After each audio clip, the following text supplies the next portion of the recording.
राजस्थान प्रकोष्ठ अध्यक्ष और पीसीसी मेंबर क्रांति तिवारी जिस वक्त मेरे साथ हैं। पिछली बार पूरी टीम आपकी 0 पर ऑल आउट हो गई थी। इस बार चूंकि मैच है, चुनावी मैच है, खाता खुलेगा या ऑल आउट हो जाएंगे? खाता नहीं खुलेगा, बेहतर करेंगे इस बार हम। और बेहतर का मतलब आप जितने दिन अब चुनाव आते जाएंगे ना, करीब अभी हम बहुत अच्छी स्थिति में, हमको लग रहा है कि हम कम से कम 8 से 10 सीटों पे आगे चल रहे हैं। और मुझे लग रहा है कि यदि यही चीजें चलती रही तो हमारा और आंकड़ा बढ़ सकता है, क्योंकि बहुत सारी चीजें लोगों को अब समझ में आने लगी।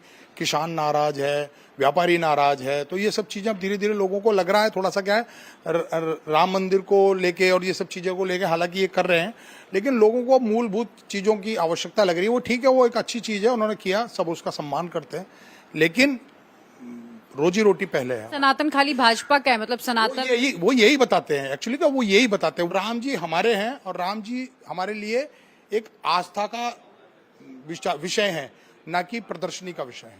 अच्छा, मैंने सुना है आजकल कोटा की गलियों में आप प्लेन खूब उड़ा रहे हैं। जो हवाई अड्डा हमारा वो था, वो नहीं हुआ, जबकि सचिन पायलट जी पहली बार सांसद बने और अजमेर में हवाई अड्डा ले आए और ये लोकसभा के अध्यक्ष बने। उन्होंने कहा था कि मैं अगला लोकसभा नहीं चुनाव लड़ूंगा, पर फिर भी लड़े। फिर हमने विश्वास किया, लोकसभा अध्यक्ष बने, फिर तो उम्मीद थी। और हमारे चीफ मिनिस्टर अशोक गहलोत जी उनको रिसीव करते थे, इतना रेस्पेक्ट करते थे। सीपी जोशी साहब विधानसभा अध्यक्ष उनको चीफ गेस्ट बुलाते थे।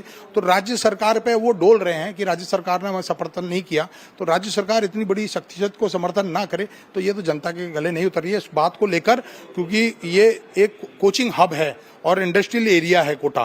तो हवाई अड्डा यहाँ की बहुत बड़ी आवश्यकता है। तो लोग चाहते हैं कि हवाई अड्डा यहाँ आए, जिससे आम आदमी की भी आर्थिक स्थिति में सुधार हो। मेरा एक आखिरी सवाल, प्रहलाद गुंजल भाजपा से ही हाल ही में शामिल हुए हैं, दिल मिले हैं आपके दल के साथ?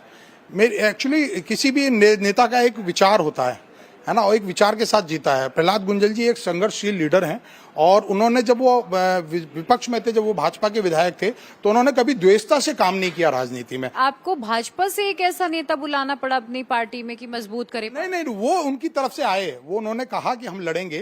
कांग्रेस में ऐसी कोई कमजोरी नहीं है, कांग्रेस में लीडर है। धारीवाल साहब यदि चुनाव लड़ते तो भी बेहतर चुनाव लड़ते, और कोई चुनाव लड़ता तो भी कोई बेहतर चुनाव होता। 25 में से कितनी सीट? जिस हिसाब से हम रफ्तार पकड़ रहे हैं उस हिसाब से हम 10 से 12 सीटों पे पहुंचेंगे। तो आपने अपने आप को ही कम आंक लिया? नहीं, कम नहीं आंक लिया मैम। एक्चुअली क्या होता है, हम कई जगहों पे हमारे साथ दूसरी परिस्थितियां हैं, लेकिन हम ये चीज को जानते हैं, जनता बहुत भोली है, उनको कहीं ना कहीं, हमें इनके पास संसाधन है, इनके पास बहुत सारी चीजें ऐसी हैं जिसका आप अंदाजा नहीं लगा सकते।